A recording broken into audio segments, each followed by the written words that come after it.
उस नए भारत में प्रधानमंत्री जी हमारी माताओं बहनों का जो शोषण हुआ है, पूरे देश का विपक्ष खड़ा है, संसद में लगातार मांग चल रही है कि प्रधानमंत्री जी कम से कम मणिपुर पे बोलो, लेकिन मणिपुर पे आज तक प्रधानमंत्री जी कभी बोले नहीं।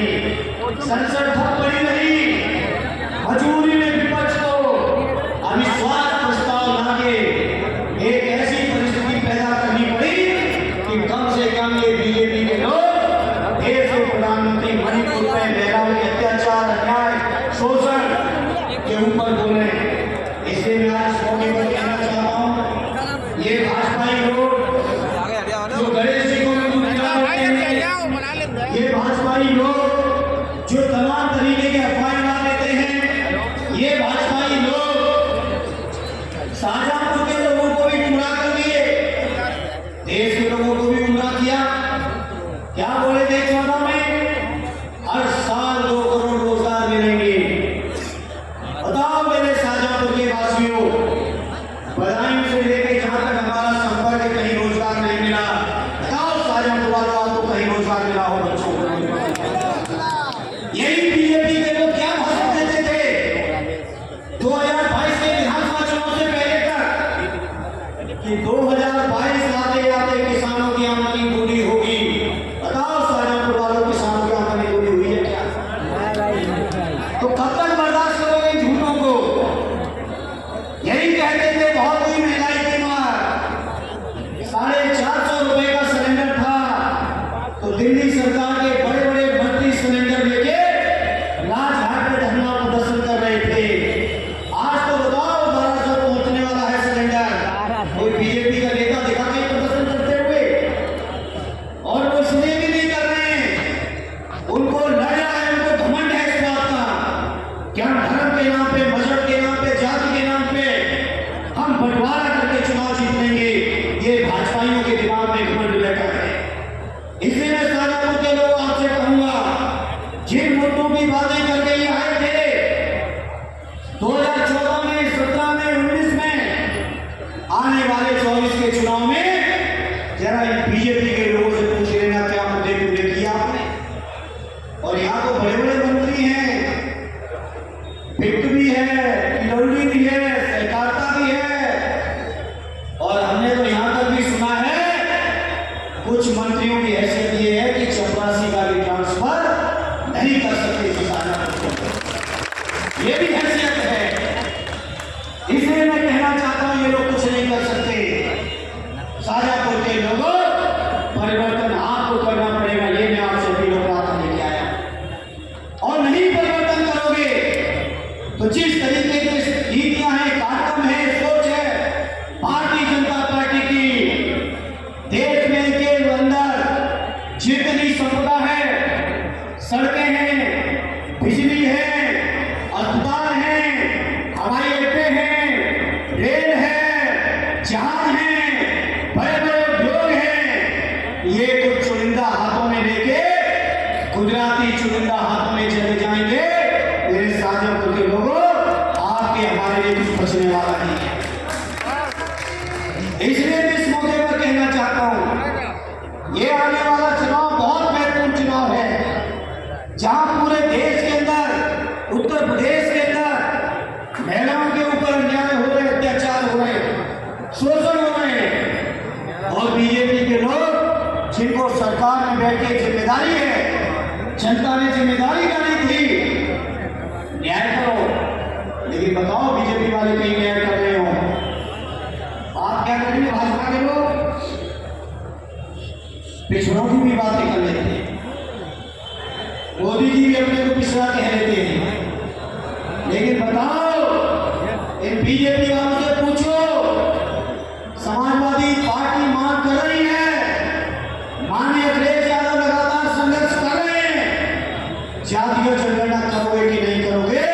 जरा बीजेपी के लोगों से पूछो, पूछो बीजेपी के लोगों से, मंडल आयोग की सिफारिशें लागू करोगे कि नहीं करोगे?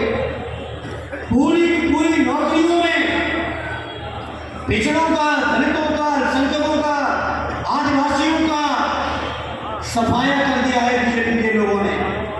इसलिए मेरे साथ शाहजहांपुर के लोगों, हमें आपको जगना पड़ेगा, हमें आपको सोचना पड़ेगा। मेरे बुजुर्गों, आपको इस बात को सोचना पड़ेगा कि धर्म के नाम पे, जाति के नाम पे, मजहब के नाम पे ये बीजेपी के लोगों से के माध्यम से अगर समाज में बंटवारा होता रहेगा, अगर चुनाव में वोट पड़ते रहेंगे, तो ये मान के चलना मेरे बुजुर्गों, आने वाली पीढ़ी के भविष्य के लिए आप गड्ढे खोद रहे हो, भविष्य का जो नहीं कर रहे हो। इसलिए मैं आज आपसे कहना चाहता हूँ, शाहजहांपुर के हमारे किसान, नौजवान, दलित, पिछड़े, शोषित, पीड़ित, सबको एहसास है समस्याओं का, लेकिन जहां आपको एहसास है वही मैं आपसे कहना चाहता हूँ।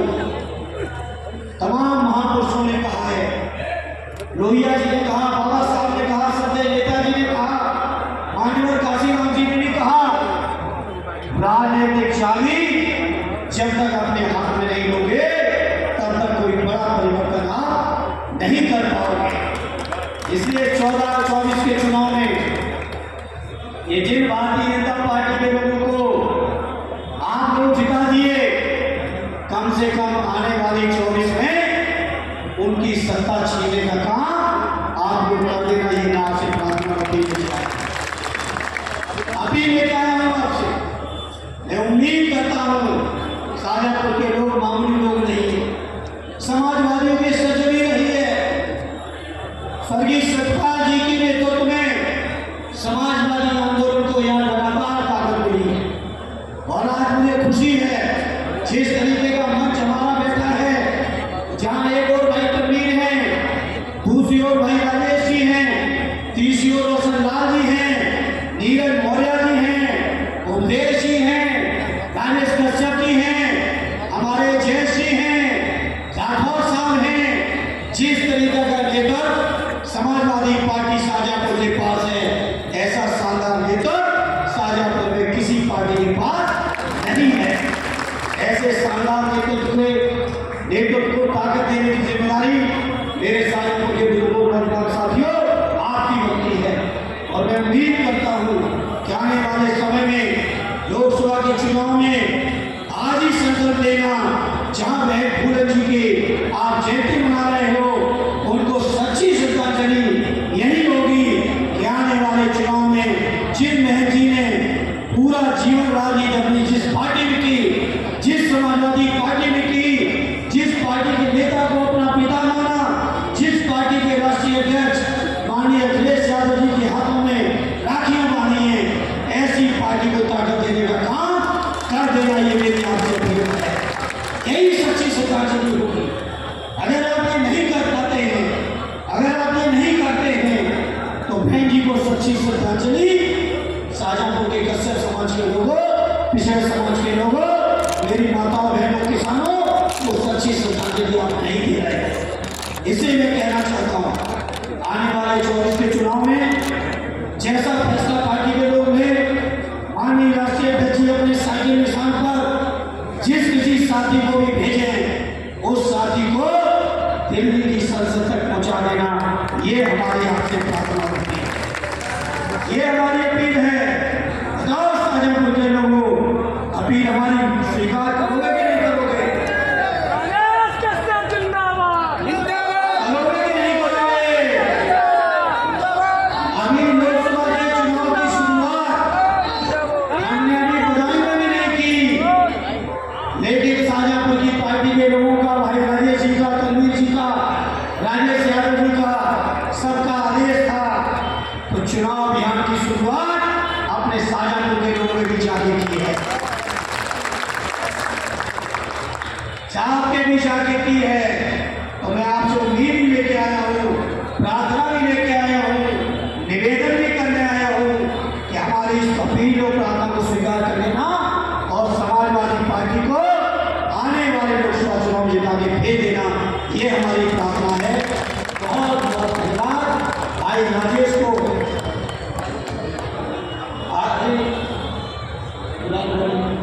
भाई राजेश कश्यप जी को, उनके साथियों को,